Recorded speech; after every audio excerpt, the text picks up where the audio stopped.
알부민도 이젠 마시는 시대. 20대의 활력을 90대까지 지켜라. 남지현 원장의 알부민 2090. 알부민 복합물 무려 25,500mg 제가 직접 원편에 배합했습니다. 매일 지치고 힘드십니까? 피곤에 쩔어 지내십니까? 그럴 땐 단연코 단 하나, 바로 알부민. 남지현 원장이 직접 배합한 알부민 구원량 12,000mg도 아닌 16,000mg도 아닌 용량 폭탄 실현 무려 25,500mg 가득. 엄선된 알부민은 물론 특허 조성물질 2종까지 제가 심혈을 기울여 직접 배합했습니다. 기존보다 용량도 50% 이상 확 늘린 고용량.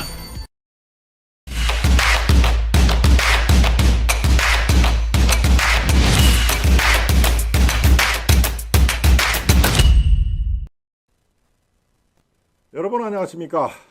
김동원의 하이파이브 시작하겠습니다. 네, 시청자 여러분, 올겨울은 유난히 춥습니다. 아직 초겨울, 12월 중순이니까 초겨울이라고 할 수가 있는데도 유난히 춥습니다. 날씨도 날씨지만 우리가 체감하는 참 마음속이 지금 얼어붙습니다. 네, 지난 탄핵 가결에 여러분들 마음이 어떨지 제가 짐작이 됩니다. 국회에서 204대 85 가결의 순간 지금도 제가 생생히 기억을 하고 있습니다.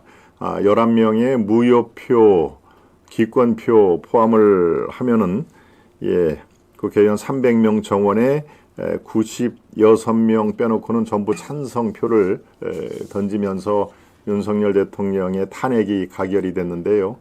네, 탄핵의 가결, 글쎄요, 이제 공은 헌법재판소로 넘어간 거 아마 여러분 잘 아실 겁니다.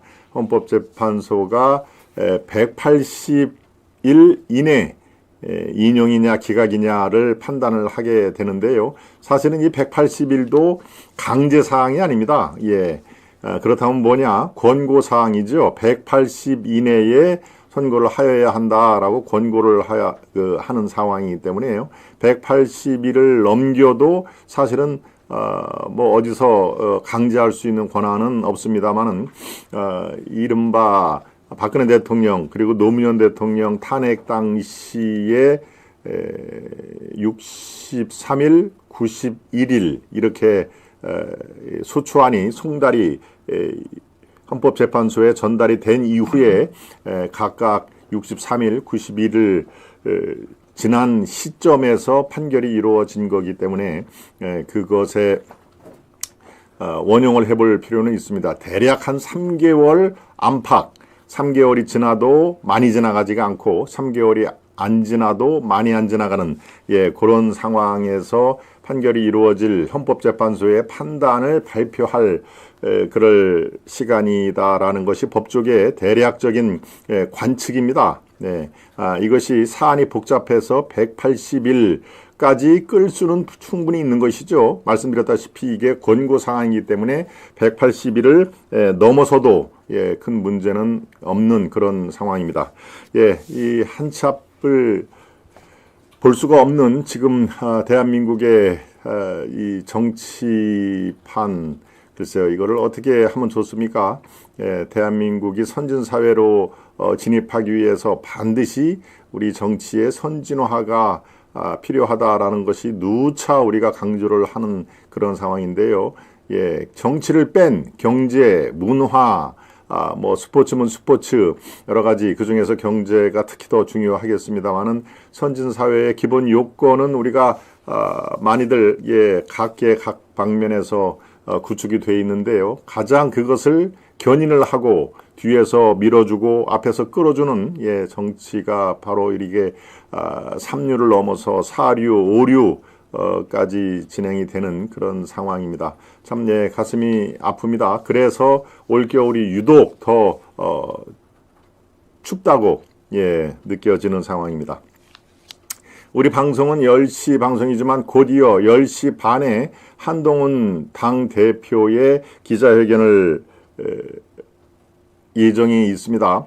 한동훈 당대표가 기자회견에서 당대표 사퇴를 선언할 가능성이 현재로서는 높아 보입니다만은 이것도 아침에 제가 여기저기 이렇게 사발통문을 돌려봤더니 일체 대답을 하지 않더라 하는 얘기를 들었습니다. 그러니까 본인이 이미 사퇴 여부는 굳힌 상태에서 장고에 들어갔을 여러 가지 앞으로의 어떤 정치적인 그 행보라든가 정치를 아예 그만둘 그런 방안까지 종합적으로 고려를 한 상황인데요.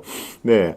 10시 반에 시간이 되면은 잠깐 여러분과 한동훈 대표가 어떤 말을 하는지를 같이 살펴보고 분석을 해 드리겠습니다만은 결국 이른바 한동훈 체제는 붕괴가 됐다라고 하는 것 많은 사실입니다. 오늘 설사 나는 남겠다, 나는 당대표에서 소임을 다하겠다라고 해도 이 최고위원들 특히 본인의 최측근임을 자임하던 사람들이 무더기로 등을 돌림으로써 혼자는 배견할 수 없는 그런 상황이 이미 돼버렸습니다. 그러니까 오늘 만에 하나라도 당대표직 내 스스로는 그만두지 않는다라고 해도 한 대표 당 체제는 이미 붕괴됐다라고 여러분께 말씀을 드리겠습니다. 지금 상황에서는 다른 선택의 길이 없습니다. 같은 당 자당 소속의 대통령이 탄핵이 되는 마당에 그것이 무슨 뭐 비상계엄이든 어떻든 간에 탄핵이 되든 마당에 당대표가 온전할 수는 없는 것입니다. 정치 지도자는 모름지기 정치적인 책임을 져야 하는 자리이기 때문에요. 그만큼 권한이 있는 자리이지만 책임을 져야 되는 자리이기 때문에 이것은 버틸 수가 없다. 그래서 5개월 만에 7월 23일 날 한동훈 체제가 시작이 됐죠. 전당대회. 저도 뭐 전당대회 한복판에 있었습니다만은 전당대회에서 62.8%라는 어마어마한 그런 그 수치로 압도적인 승리를 거둔 한동훈 체제가 불과 5개월 만에 이렇게 우르르 붕괴가 될지 몰락이 될지 누가 알았겠습니까? 바로 지금 상황에서 표를 조금 더 분석을 해보고 말씀을 이어가겠습니다. 한동훈 대표가 모습이 등장을 하면은 바로 여러분들이 볼 수 있도록 그렇게 조치를 취해놨습니다. 일단 탄핵 가결에 204표, 탄핵 부결에 85표 이렇게 돼 있죠. 그리고 무효나 기권이 11표가 돼 있습니다. 그래서 총 300명이 돼 있었는데요. 원래 지난번 2차 투표 때 본회의장에 들어간 사람이 몇 명이었습니까? 7명이었나요? 추가로 의사를 밝히지 않고 찬성을 한 사람이 5명으로 파악이 되고요. 물론 이것은 11명의 무효나 기권이 된 사람도 사실은 여기 반대에 포함이 되는 그런 표입니다. 차마 찬성은 하지를 못하고 반대를 하고 싶은데 이른바 친한파 한동훈 그 대표와의 그 관계, 개인적인 관계 이런 것들 때문에 차마 가부 이렇게 표현을 못하고 뭐 무효표나 기권을 한 사람이 11표나 됐습니다. 이 표를 보니까요, 가부 양쪽에 가부 쓴 사람들이 몇 사람이 있더군요. 가문 가, 부문 부 이렇게 하나를 택해서 써야 되는데 가와 부를 동시에 쓴, 그러니까 나는 뭐 아주 그냥 기권하겠다라는 그런 표현이죠. 그리고 어떤 분들은 가에다가 또 동그라미를 또 여러 번 또 친 그런 경우도 있습니다. 그러니까 글쎄요. 대한민국 그 국회의원으로서 정정당당한 그런 모습은 아니지만 얼마나 고뇌에 찬 모습이었는지 우리가 다시 한번 살펴볼 수가 있는 상황입니다. 네. 이 한동훈 대표의 몰락, 이것은 12월 들어서 급격하게 몰락이 이루어진 상황인데요. 결정적인 실언을 한 상황이 있습니다. 결정적인 실언을 여러분들 이 매체, 언론 매체를 통해서 많이 봤습니다만, 내가 계엄을 했나요? 내가 찬성 투표를 던졌나요? 라고 하는 그런 말이 결정적인 실언으로 등장을 했는데요. 바로 그것은 여러분과 조금 더 상의를 해봐야 되겠습니다. 네. 마지막 계엄이 가결이 된 이후에 계엄 가결이 선포된 이후에 비상 의원총회가 있었죠. 비상 의원총회가 있는 상황에서 이제 이런 말들이 오고 갑니다. 이제 이 언론들은 다 물러나십시오. 이제 비공개 회의를 하겠습니다라고 그러니까 그런 화면은 없는 것이죠. 예, 방송 카메라가 돌아가고 하는 것은 처음에 오프닝 때 잠깐 들어가고 이미 이제 속 깊은 얘기를 할 때는 방송 카메라가 다 철수가 된 이후에 바로 이런 일이 벌어진 것입니다. 예, 한 대표가 이렇게 얘기를 합니다. 이미자 의원이 먼저 포문을 열었네요. 포문을 열고 당대표가 왜 당론을 따르지 않느냐? 과연 당신은 누구를 위한 당대표냐라고 임이자, 가수 임이자가 아니고 임이자라고 있습니다. 저 경상북도 문경 상주 이쪽이 그 지역구인데요. 이렇게 따졌습니다. 그러니까 바로 여기에서 한동훈 대표의 실언이 나옵니다. 아니, 내가 투표를 했습니까? 저는 분명히 어떤 의도라고 밝혔고 이후 헌법기관 한 분 한 분이 투표해서 결과가 나온 것이다. 예, 이때부터 바로 이제 고성이 오가는 그런 상황이 되는 것이죠. 이 부산이 지역구인 김미애 의원이 손을 들고 이렇게 얘기를 합니다. 탄핵 찬성을 밝히기 전에 당원 의견 수렴 절차가 과연 있었나? 없지 않았느냐라고 이렇게 따져 물었습니다. 그러니까 한동훈 이렇게 얘기합니다. 여러분 의견 모아서 내가 말한 것이 아니다. 당대표 입장에서 의견을 낼 수 있는 거 아니냐? 이렇게 서로 이렇게 언짢은 듯이 고성이 오갑니다. 이때 등장한 것이 바로 김민전 최고위원이죠. 여성 최고위원. 이렇게 얘기합니다. 한동훈 대표가 윤 대통령 직무수행이 더는 불가능하다고 말했다.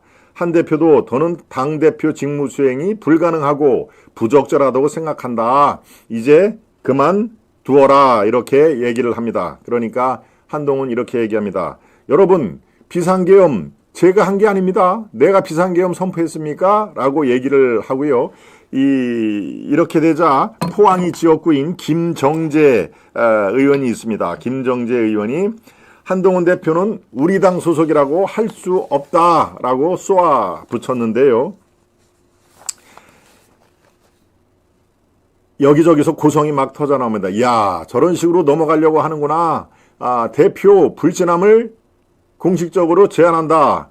한동훈 내려와! 라고 하는 고성이 잇따르게 된 상황이죠. 또 이렇게 되자 한동훈 대표가 아주 그 예의 이렇게 습관처럼 가지고 있는 옅은 웃음을 싹 짓습니다. 옅은 웃음을 싹 짓자 한 의원이 저 뒤에서 이렇게 얘기합니다. 아니 이게 지금 웃을 일이냐? 라고 또 고성을 치면서 거의 한 10분 동안 서로 고성의 고성을 부르고 감정 싸움이 극에 달한 상태에서 한 사람이 아유 이제 그만 가시는 게 좋겠다. 여기서 더 서로 설전을 벌여봤자 서로 상처만 남는다라고 해서 약 9분 만에 자리를 떴다고 하는 얘기인데요. 자, 다리를 뜨고 바로 이어서 이 장동혁 최고위원, 바로 수석 최고위원이죠. 수석 최고위원이 발언권을 얻어서 지금 저 화면에 나옵니다만은 더 이상은 내가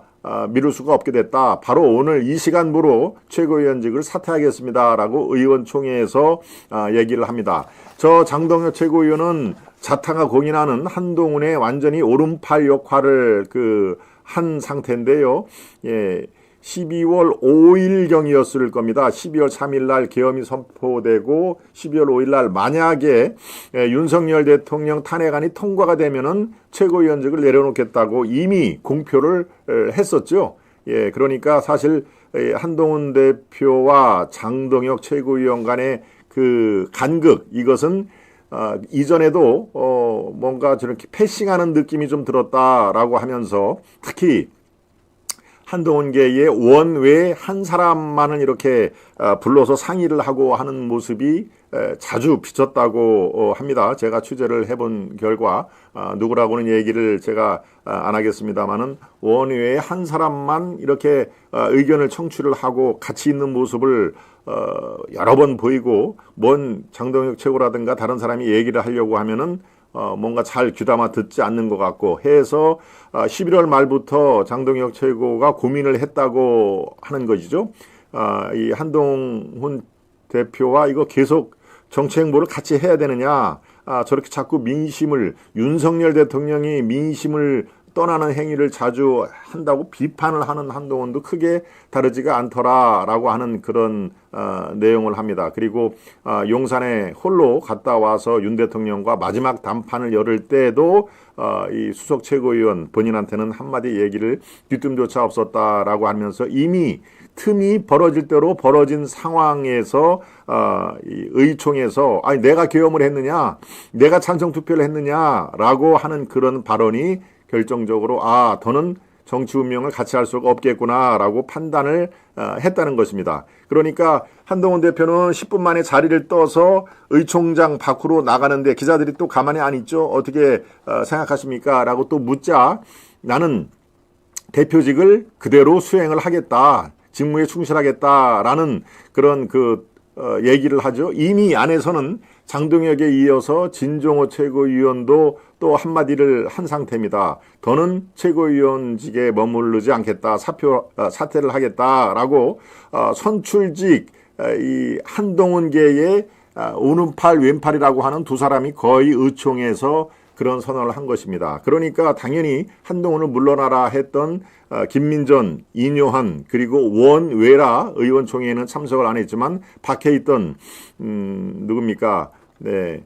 김재원 최고도 마찬가지로 더 이상 지금의 최고위원은 이 당을 이끌 수가 없다라고 사퇴 대열에 동참을 하게 되는 것이죠. 그러니까 장동혁 최고는 의원총회에서 그만두겠다고 얘기를 하는 동시에 한동훈 대표는 자기는 직무에 충실하겠다고 얘기를 하는 사실 이게 사실 어떻게 보면 코미디 같은 그런 일이 벌어진 겁니다. 그러니까 사전에 전혀 장동영이라든가 진종호 최고한테 이런 그만두겠습니다라고 양해해 주십시오라고 하는 얘기를 사전에 듣지 못한 걸로 판단이 난 것이죠.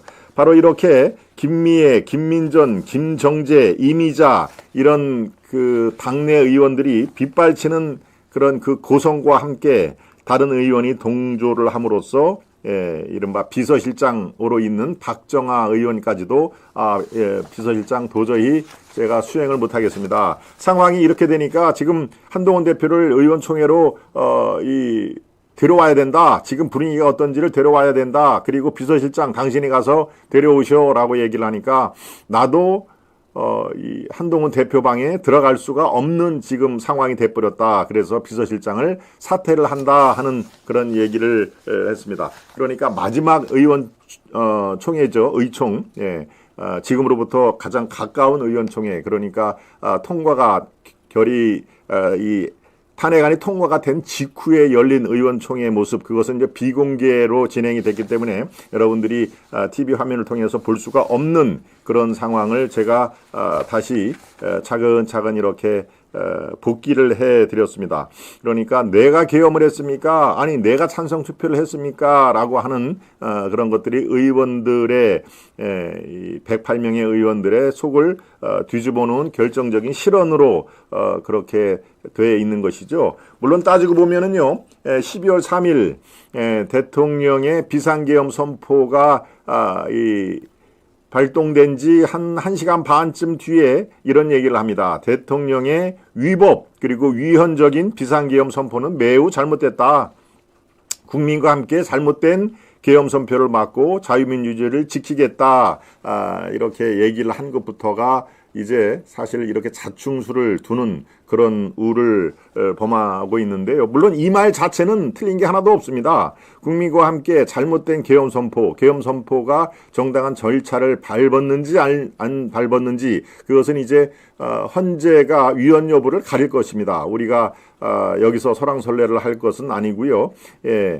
잘못된 계엄 선포를 막고 자유민주 체계를 지키겠다. 계엄이라는 게 자유민주주의의 질서에는 사실은 적절하지 않은 그런 거기 때문에 요 말 자체를 갖고 시비할 필요는 없습니다만은 글쎄요, 이 대부분의 우리 보수파들의 그 생각을 하시는 분은 위헌 여부 이것도 우리가 국회 차원에서 조목조목 일단 따져야 되지 않겠느냐. 이것이 진짜 헌법에 위반되고 법률에 위반되는 그런 사태인지 이것을 따져보고 얘기를 해야지 전혀 그런 게 없이 계엄 발발 1시간 만에 저거 위헌이다라고 당대표가 나서서 얘기하는 거 이거 있을 수가 없다.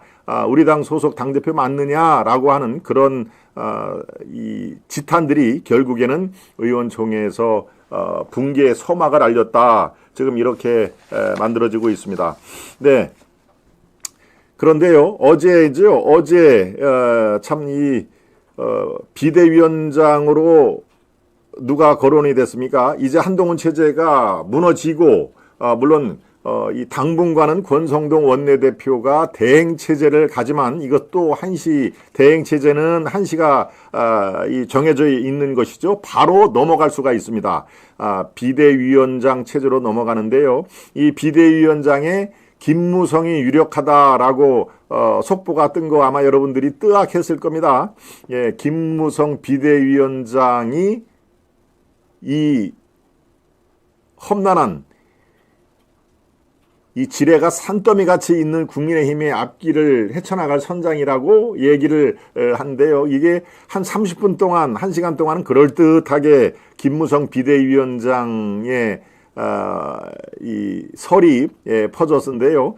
제가 확인을 해 봤습니다. 실제로 이 원내 대표를 맡고 있는 권성동 쪽에서 나온 얘기는 절대 아니다. 아마도 권성동과 김무성 대표, 전 대표죠.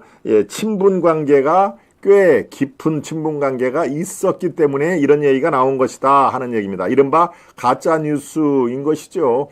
아니 지금 상황에서 어떻게 김무성을 비대위원장으로 올 수 있는 가능성 이것은 뭐 제정신이 아니고는 있을 수가 없는 얘기입니다. 그러니까 앞으로는 우리가 글쎄요, 헌법재판소에서 위헌 여부가 가리기 전까지 수많은 가짜 뉴스를 접할 것입니다. 아마 이와 같은 김무성 비대위원장이 거의 1시간 정도, 1시간 한 반나절 정도 정설인 양 이렇게 그럴듯하게 퍼지는 이런 가짜 뉴스 글쎄요, 아마 여러분들 많이 앞으로 접해 보실 겁니다.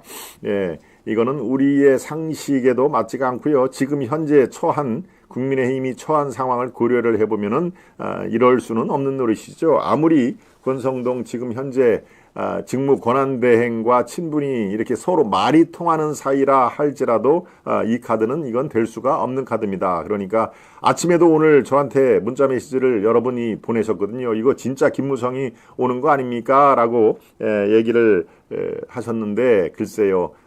그럴 가능성은 전혀 없다라는 것을 제가 여러분들 위안차 말씀을 드립니다. 네, 여기에 가장 홍준표 지금 24분이니까 이제 한 5분 정도면은 한동훈 대표 얘기를 우리가 들어야 되는 상황인데요. 바로 한동훈에 대한 지적을 끊임없이 했던 사람이 있죠. 바로 홍준표 대구시장입니다. 홍준표 대구시장이 끊임없이 한동훈 체제 이대로는 안 된다라고 얘기를 하는데요. 홍준표 대구시장 당대표도 지낸 사람이니까요. 이렇게 얘기를 합니다. 자신의 페이스북을 통해서. 네, 지금 시작입니까? 기자회견? 네. 예, 홍준표 어떻게 얘기를 했는지 홍준표 시장이 이렇게 얘기를 합니다. 끝까지 추잡하게 군다면 쫓아내야 한다. 의원총회 의결로 한동훈을 퇴출시키고 비대위를 구성해라. 쫓겨난 자가 후임 비대위원장을 임명한다는 게 도대체 말이 되느냐.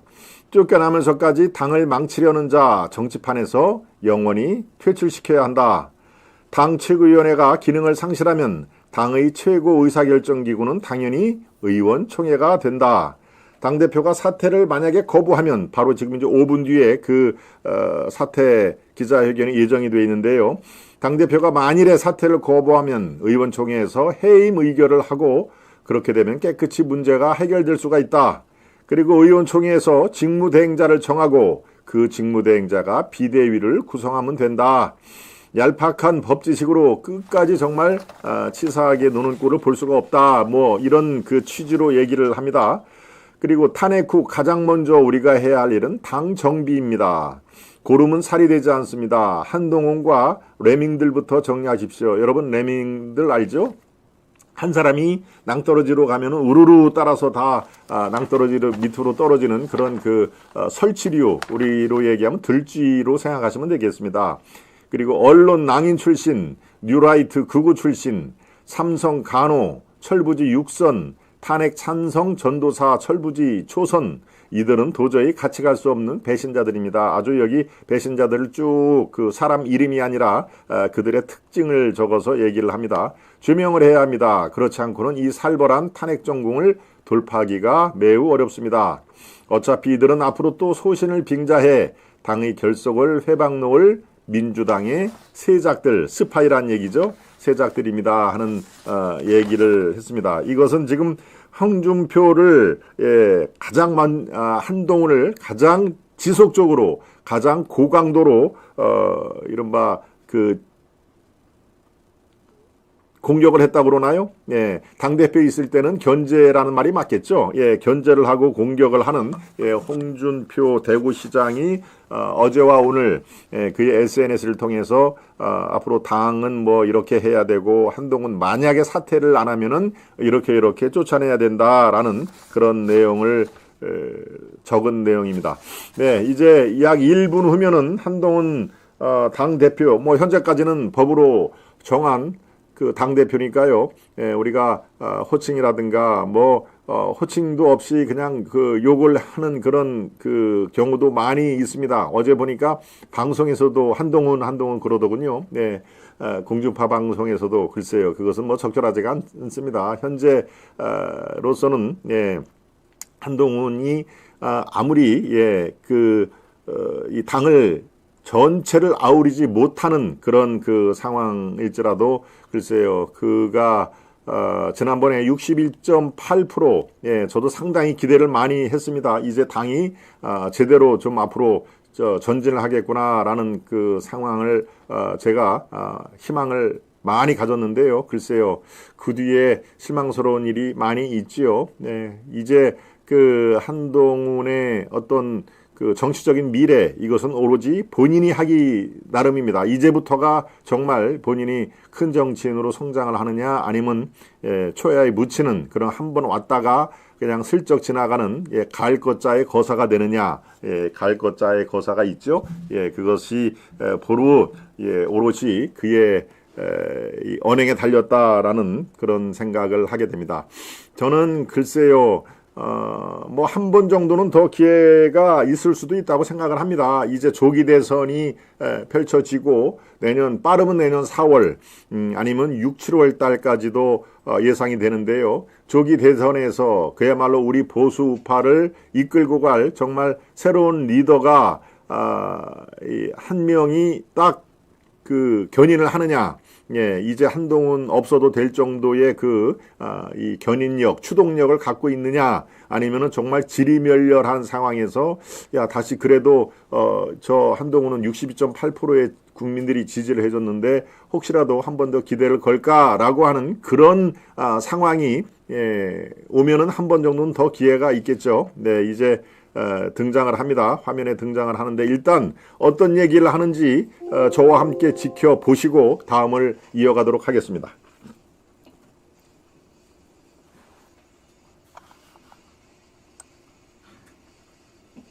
국민의힘 당대표직을 내려놓습니다. 최고위원들의 사퇴로 최고위가 붕괴되어 더 이상 당대표로서의 정상적인 임무 수행이 불가능해졌습니다.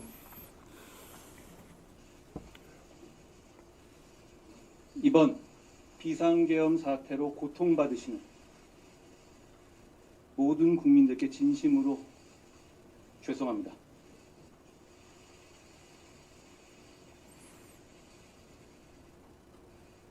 2024년 선진국 대한민국의 계엄이라니 얼마나 분노하시고 실망하셨겠습니까? 탄핵으로 마음 아프신 우리 지지자분들께 많이 죄송합니다.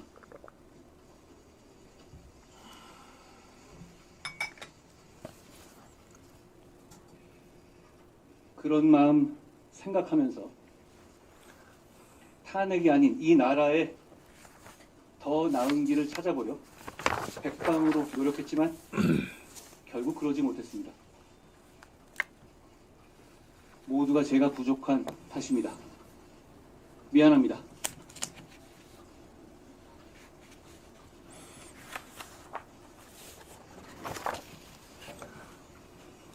여러분,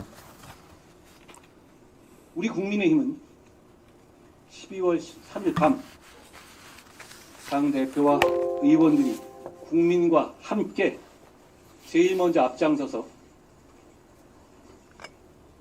우리 당이 배출한 대통령이 한 불법 계엄을 막아냈습니다. 헌법과 민주주의를 지켰습니다. 저는 그것이 진짜 보수의 정신이라고 생각합니다. 제가 사랑하는 국민의힘의 정신이라고 생각합니다.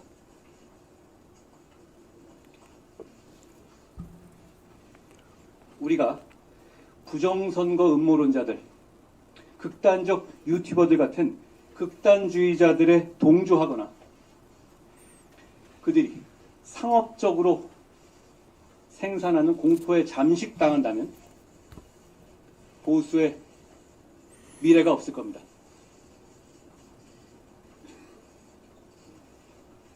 그날 밤 계엄을 해제하지 못했다면 다음 날 아침부터 거리로 나온 우리 시민들과 우리 젊은 군인들 사이에 유혈 사태가 벌어졌을 수 있습니다. 그날 밤 저는 그런 일을 막지 못할까봐 너무나도 두려웠습니다. 아무리 우리 당에서 배출한 대통령이 한 것이라도 우리가 군대를 동원한 불법 계엄을 옹호하는 것처럼 오해받는 것은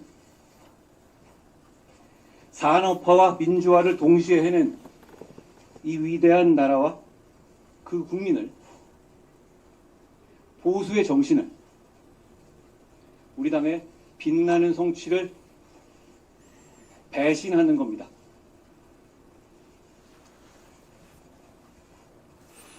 그제 의총장에서 일부 의원들의 격앙된 사퇴 요구를 받고 나올 때 어느 젊은 기자 한 분이 제가 당대표에서 쫓겨나는 이유가 된 이번 탄핵 찬성을 후회하느냐고 물었습니다. 잠깐 동안 많은 생각들이 그리고 제 인생의 많은 장면들이 스쳐갔습니다.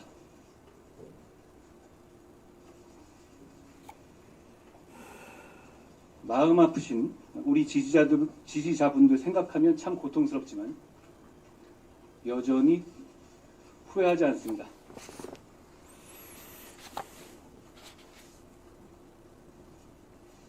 저는 어떤 일이 있어도 대한민국과 주권자 국민을 배신하지 않기로 약속했기 때문입니다.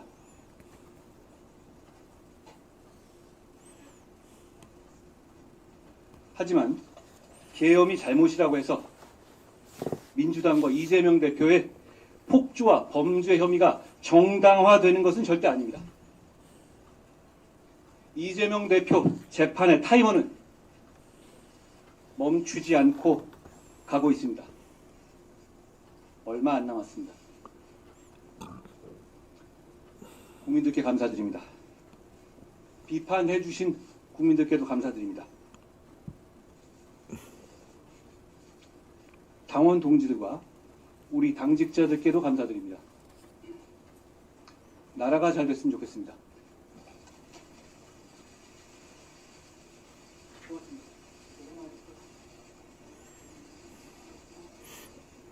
네, 질의응답 없이 퇴장을 했습니다. 제일 마지막 말이 나라가 잘 됐으면 좋겠습니다 라고 하는 말인데요. 글쎄요, 그거는 뭐 누구나 이 방송을 시청하시는 우리 시청자 여러분이나 아니면 저 길거리에 지금 걸어가는 그런 그 행인들이나 이거는 뭐 누구나 다 마음 한 구석에 그런 생각을 갖고 있을 겁니다만은 글쎄요, 참 12월 3일 비상계엄 선포 이후에 지금까지 약 10여일에 걸쳐서 대한민국이 온통 큰 회오리에 지금 빠진 그런 상황이 되고 있습니다. 부디 이 난국을 하루속히 잘 극복하는 그런 리더십이 나와야 할 텐데요. 그런 의미에서 아까 김무성 비대위원장은 가짜뉴스이다라고 제가 여러분을 위안을 시킵니다. 만약에 그렇다면 또다시 보수파의 또 다른 크나큰 이 분란 요인이 되는 거니까요. 네, 두 번째 상황을 전해드리도록 하겠습니다. 일단 우리가 다 예상을 한 듯이 지금 한동훈 대표가 이제 대표라고 얘기를 하는 것도 마지막이겠네요. 전 대표 또는 뭐 다른 그런 그 호칭이 가능하겠습니다만은 모든 그 잘못된 것을 사과드린다라고 얘기를 했는데요. 이것도 이 비상계엄만은 막아야 된다는 생각을 하고 있었다라고 얘기를 하는 것이고 위헌위법이었다라는 것은 굽히지를 않는 본인의 생각을 지금 얘기를 했습니다. 우리가 이렇게 예상을 한 거고 제가 30분 동안 여러분들과 이렇게 전후 상황을 말씀을 드렸기 때문에 한동훈 결국 한동훈 체제가 붕괴됐다라고 하는 것은 우리가 기정사실로 받아들입니다. 정상임무 수행이 불가능했다라는 것은 아까 말씀드린 대로 선출직 최고위원들 5명인데요. 이 중에서 4명이 사퇴를 하면은 그 최고위원회는 없어지게 되는 것입니다. 이건 당원 당규에 나오는 것이니까요. 그러니까 이 당대표로서는 자기가 혼자 하고 싶어도 할 수가 없는 그런 상황이 되는 것이죠. 네, 두 번째 이슈로 넘어가겠습니다. 두 번째 이슈는 여러분들이 지금 굉장히 궁금해하시는 상황이죠. 중앙선관위 서버 관련해서 지난주 토요일과 일요일 관련해서 또 각종 이슈들이 나오고 있습니다만은 계엄군이 촬영한 서버를 중앙선관위에서 교체하려고 한다 하는 얘기가 나왔죠. 이 동아일보에서도 KBS군요. KBS도 이런 그 보도가 나와가지고 상당히 귀추가 주목이 돼 있었죠. 야, 이제 이들이 서버들을 이렇게 문제가 되는 서버를 교체를 하려고 하는구나. 봐라, 이 서버에 문제가 있었지 않느냐. 그렇지 않고는 저들이 무려 20억이나 되는 돈을 들여서 서버를 교체할 리가 없다라고 그렇게 생각을 해서 지난주 금토일 동안 이 서버 문제가 상당한 또 화제가 되고 있었습니다. 그런데 중앙선관위가 어제 또 보도자료를 냈습니다. 비상계엄 사태 당시 계엄군이 촬영해간 서버를 20억 원을 투입해 재배치, 그러니까 교체가 되는 것이죠. 교체하는 방안을 검토 중이라는 보도, 일부 보도는 사실 무근이다라고 중앙선관위가 공식적인 발표를 했습니다. 이 내용을 좀 보면요, 서버실 일부가 외부에 공개가 돼서 보안 강화를 위해 서버 재배치를 검토하는 등 지금 보안 대책을 마련 중에 있는 것은 사실이나 일부 언론에 보도된 서버 교체에 대해서는 검토한 사실이 없다. 일부에 지난번에 그 비상계엄 때 뭐라고 그랬습니까? 이 방첩 때 정보사령관의 대령이 2명이 들어와서 사진을 찍어간 거 여러분들 잘 아시죠? 그것이 외부에 어차피 노출이 되기 때문에 서버 재배치를 검토하기는 지금 하고 있는데 서버 자체가 문제 있는 서버를 폐기를 하고 새 서버를 20억 들여서 새로 들여와서 완전히 증거를 인멸시키려고 하는 그런 것들은 지금 하지 않고 있다라고 얘기를 하는데요. 글쎄요, 이게 뭐 이렇게 공식 보도는 냈습니다마는 아니 땡 굴뚝에 연기 나랴라고 하는 또 오비 일학이라는 얘기를 지울 수가 없습니다. 이 중앙선관위 서버에 대해서 온 그 매체라든가 국민들의 관심이 집중되는 상황에서 외부에 공개가 됐기 때문에 보안 강화를 위해서 서버 재배치를 검토를 한 것은 맞다라고 되어 있는데요. 글쎄요, 참 석연치가 않습니다. 이 자신 있다면은 재배치고 뭐고 간에 그대로 상태를 보존을 한 다음에 지난번 10월 달에 국정원 합동 그 점검이 있었죠. 보안 합동 점검. 이것과 제2차로 점검을 그러면 하면 될 거 아니겠습니까? 그렇죠? 서버에 손을 대고 재배치를 하거나 뭐 이런 것들이 아니고 그대로 유지를 한 상태에서 자, 이거 보세요. 대리인이 있어야 될 테니까 지난번에 했던 국정원을 대리인으로 삼고 한번 보자. 우리가 그동안에 보강을 할 건 보강을 했고 그런 것이지 절대 이것을 싹 바꾸려고 시도하지는 않았다라고 자신 있게 나오지를 지금 못하고 있는 상황입니다. 저도 지금 서버 재배치가 과연 어떤 수준의 이 서버를 이 터치를 하는 건지 서버를 어떤 식으로든지 이렇게 바꾸려고 하는 건지 그거에 대해서는 뭐 전문가들 정도만 알 수가 있을 텐데요. 이것이 이렇게 나옴에도 불구하고 역시 서버에 뭔가는 문제가 좀 있었다라고 얘기를 하는데요. 바로 그 전날 KBS가 보도를 한 내용이 바로 이겁니다.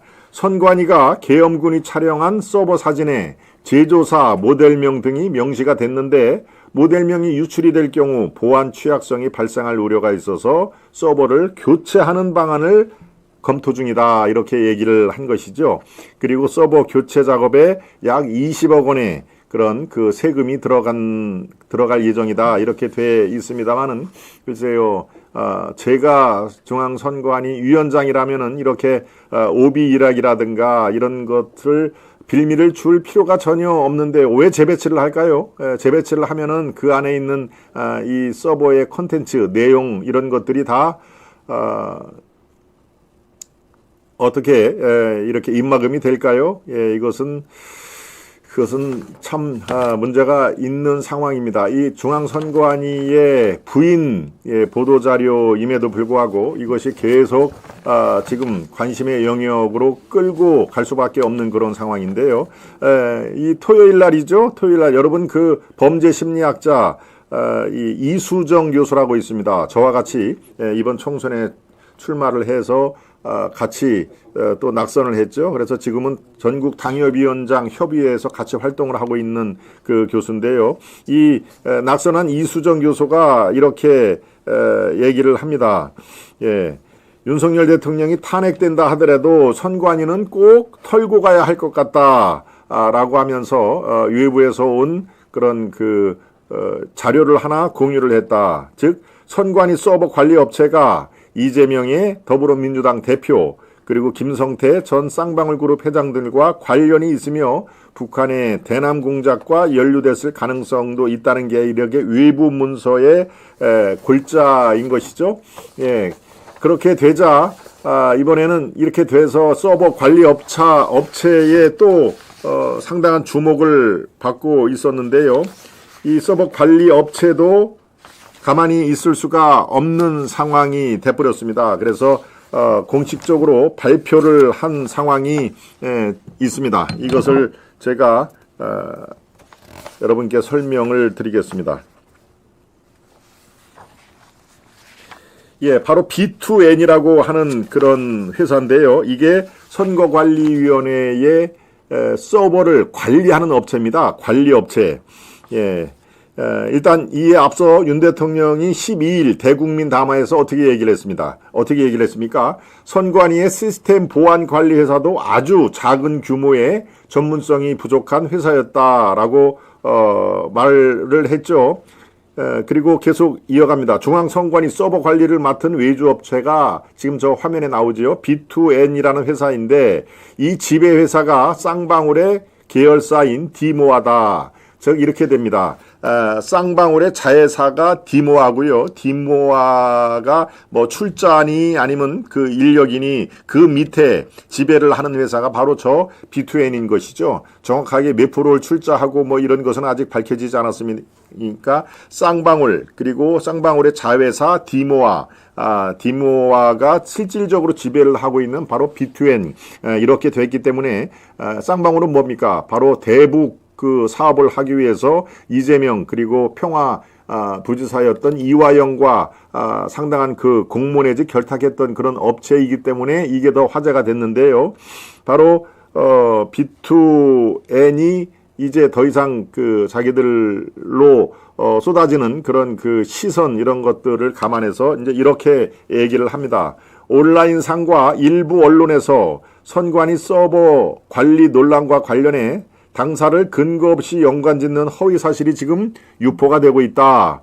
허위 사실을 확대 재생산하는 모든 행위에 대해서 민사, 형사상 책임을 포함한 강력한 법적 대응에 나설 것이다 하는 얘기를 한 것입니다.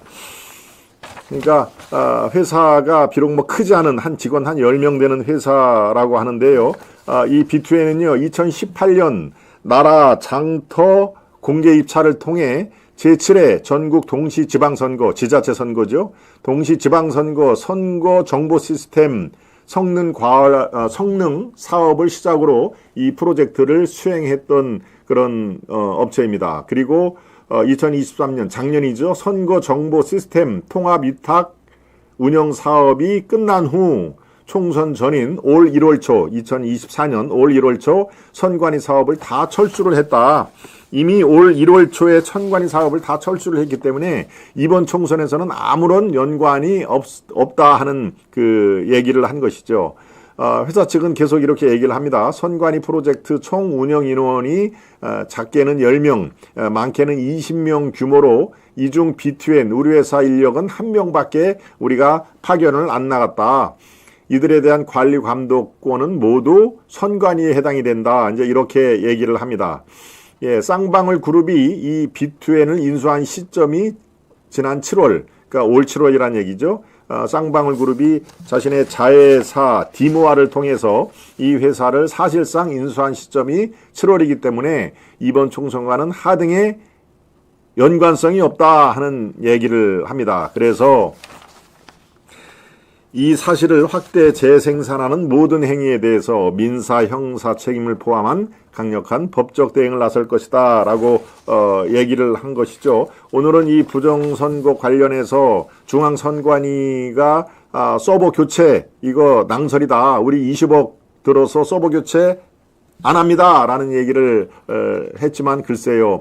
예, 보안상의 이유로 서버의 재배치라든가 이런 것들을 만지작 했던 상황은 이미 지금 파악이 된 것이기 때문에 선관위도 이 서버에 대해서는 상당히 지금 어떻게 이 문제를 말끔하게 처리를 해야 될지 진짜 서버가 털린 건지 지난번에 정보사 대령이 촬영을 해간 그 서버에 카피를 해간 커버에 정말 우리가 우려를 하는 그런 부정선거의 실체가 들어가 있는 것인지 아직은 그런 게 전모가 공개가 되지를 않았기 때문에 바로 이와 같은 서버 관리업체를 추적을 해보니까 쌍방울이 그 안에 있더라 하는 얘기입니다. 그리고 쌍방울 본사의 그 서버 업체라든가 또는 디모아 사실상 지배를 하고 있는 쌍방울 본사 그 건물의 디모아와 지금 얘기하는 B2N이라는 그런 서버 관리 업체들이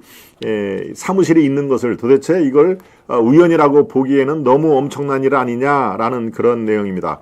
쌍방울이 바로 김성태 회장이 이재명과 이화영 부지사를 통해서 대북 송금을 하고 대북 사업을 따려고 하는 것은 지금 한참 재판이 진행 중에 있기 때문에요.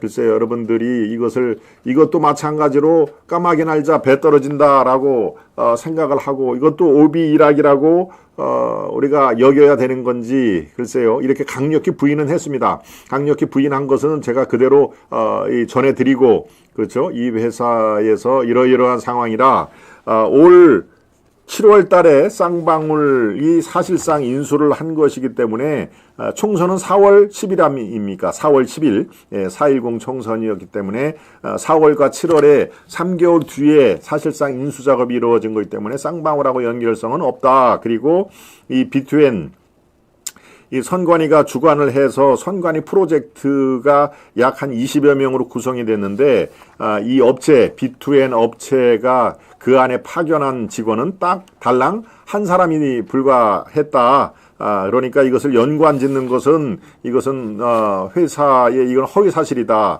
라고 하면서 형사상 민사상의 그런 그 강력한 대응을 할 것이다. 이렇게 얘기를 하는 것입니다.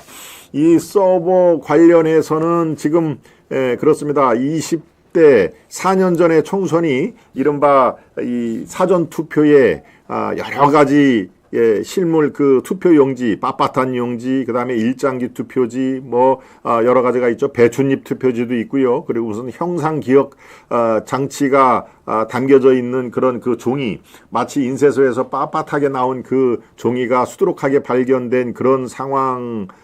이 4년 전의 총선이라면은 바로 올 4월 10일 날 있었던 4.10 그 총선에서는 이런 실물 투표 용지를 이렇게 건드리는 것보다 이른바 서버를 통해서 전산 조작 가능성이 훨씬 높다 하는 것이 4년 전과 이번 총선의 큰 차이점이라고 할 수가 있습니다. 점점 이제 이 IT 전산 쪽을 이렇게 마사지를 하면서 전산을 뭐 아직까지 조작이라는 그 결정적인 증거는 안 나와 있기 때문에 마사지란 표현으로 대신하겠습니다만은 그런 것들을 전산 이 마사지 즉 조작 정황이 지금 여러 가지로 의혹을 받는 시점에서 이 서버를 확보하기 위한 그래서 이번에 그 비상계엄을 선포를 한 그 중에 큰 그 이 동기가 바로 이 부정선거에 대한 실체 규명이 필요하다.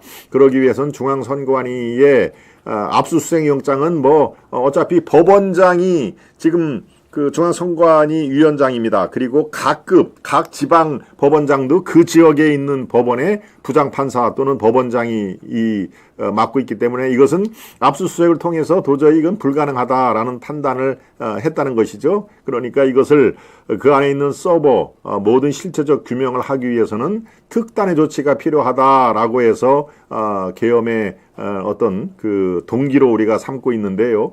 네, 바로 그런 상태에서 지금 이 서버 관련된 것은 우리가 더 지켜볼 필요가 있다라는 것으로 마무리를 하고자 합니다. 이것은 뭐 중앙선관위에서 그렇게 한 장짜리 보도자료를 내서 보도자료를 뭐 전 국민이 이걸 믿어라 하는 걸로 덮어갈 수 있는 문제는 아니죠. 그러니까 우리가 계속 주시를 하면서 또 그때 나오는 의혹은 의혹대로 여러분들과 함께 분석을 해드리고 앞으로의 나갈 바를 우리가 살펴보도록 하겠습니다. 네, 오늘 준비한 내용 여기까지 하도록 하겠습니다. 또 이어서 바로 11시에는 또 우리 고정국 박사가 주도하는 또 방송이 연이어서 벌어지기 때문에 여러분들 또 많은 관심 가져주시기를 바랍니다. 저는 내일 변함없이 내일 오전 10시 여러분을 또 찾아뵙도록 하겠습니다. 네, 여러분 오후에 건강하고 평화로운 시간 가지시길 바라겠습니다. 여러분 대단히 감사합니다. 안녕히 계십시오.